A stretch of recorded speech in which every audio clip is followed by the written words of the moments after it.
عرفان قادر صاحب، یہ ریسنٹ جو نیب کی ترامیم بحال ہوئی ہیں اور اس کے حوالے سے پیپلز پارٹی نے ایک سٹیٹمنٹ دی ہے یوسف رضا گیلانی صاحب کی طرف سے. انہوں نے کہا ہے کہ اس کے بعد لیول پلینگ فیلڈ الیکشن میں مل جائے گی.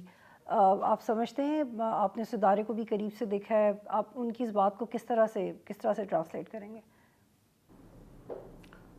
میں سمجھا نہیں ہوں سوال آپ کا. یوسف رضا گیلانی صاحب نے لیول پلینگ فیلڈ کے بارے میں کیا کہا؟ انہوں نے کہا ہے کہ نیب کی قانون کی بحالی کے بعد الیکشن کی لیول پلینگ فیلڈ بحال ہو جائے گی، یہ انہوں نے کہا.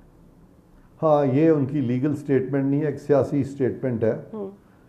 کیونکہ میں سمجھتا ہوں کہ یہ جو ترامیم ہے یہ رہنی چاہیے تھیں.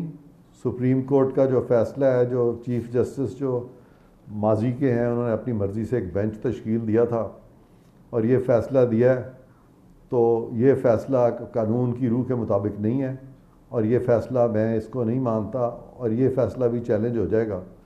اور اگر یہ نہ بھی چیلنج ہوا تو یہ فیصلہ میں سمجھتا ہوں درست نہیں ہے اور یہ وہی صورتحال ہوگی جیسے کہ NRO کو جسٹس افتخار چودھری نے ختم کیا تھا اور ساری سیاسی پارٹیوں نے باوجود کہ وہ فیصلہ غلط تھا اس وقت کہہ دیا تھا کہ ٹھیک ہے ہم فیس کریں گے کورٹ کو، اور وہ ایک پولیٹیکل سٹیٹمنٹ تھی اس وقت.